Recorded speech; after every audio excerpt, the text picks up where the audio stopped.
துணை குடியரசுத் தலைவர் திடீரென்று பதவி விலகியிருப்பது அதிர்ச்சி அளிக்கிறது என்பதை விட இது ஒரு பெரும் அரசியல் சதி என்ற ஐயம் எழுந்துள்ளது. அவராக இதை செய்யவில்லை, அவரை கட்டாயப்படுத்தி கையொப்பம் பெற்றிருக்கிறார்கள் என்று வலுவான ஐயம் எழுந்துள்ளது. எனவே இது குறித்து ஒரு விசாரணை தேவைப்படுகிறது. துணை குடியரசுத் தலைவர் பதவி விலகல் குறித்து உச்சநீதிமன்ற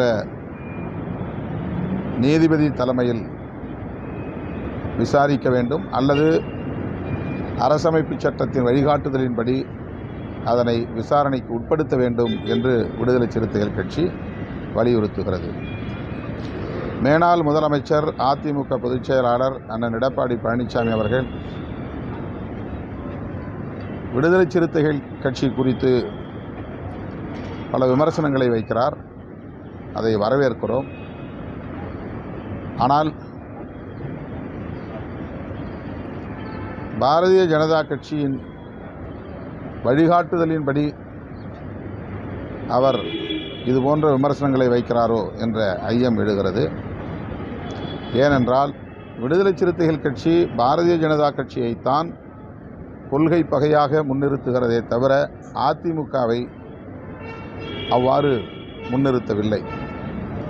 பாஜகவால் பாதிக்கப்பட்ட கட்சிகள், கூட்டணி கட்சிகள் பல. பீகாரிலே ராம்விலாஸ் பாஸ்வான் தலைமையிலான கட்சி இரண்டாக உடைந்ததற்கு பாஜக தான் காரணம். மகாராஷ்டிராவிலே சிவசேனை இரண்டாக உடைந்ததற்கு பாஜக தான் காரணம்.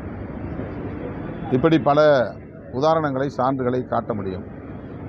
கூட்டணி கட்சிகளை பலவீனப்படுத்தி அவர்கள் முதுகிலே சவாரி செய்து அந்தந்த மாநிலங்களில் காலூன்றி வருகிறது பாஜக. அதே உத்தியை தமிழ்நாட்டிலும் பாஜக கையாளுகிறது, கடைபிடித்து வருகிறது.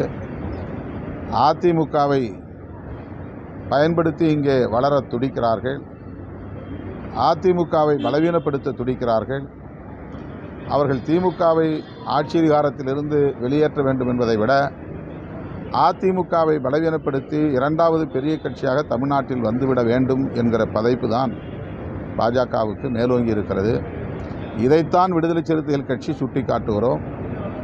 அதிமுகவின் மீது ஒரு தோழமை உணர்வு இருக்கிறது, அது பாழ்பட்டு விடக்கூடாது, சிதைந்து விடக்கூடாது என்கிற பொறுப்புணர்வோடு தான் இதை சுட்டிக்காட்டுகிறோமே தவிர அதிமுக மீதோ அல்லது எடப்பாடி பழனிசாமி அவர்கள் மீதோ எங்களுக்கு எந்த காழ்ப்பும் இல்லை.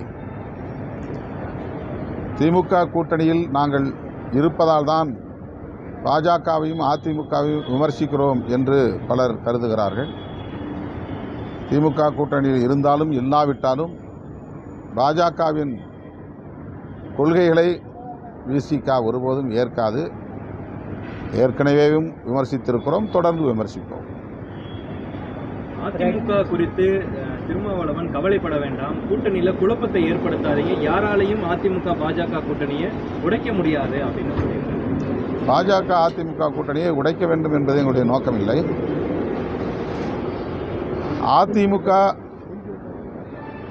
ஒரு திராவிட இயக்கம், பெரியார் கொள்கைகளை பேசுகிற இயக்கம், எம்ஜிஆர் ஜெயலலிதா போன்ற தலைவர்களை முன்னிறுத்தி இயங்குகிற இயக்கம் என்பதால் சில கருத்துக்களை நட்புறவோடு தான் முன்வைக்கிறோம்.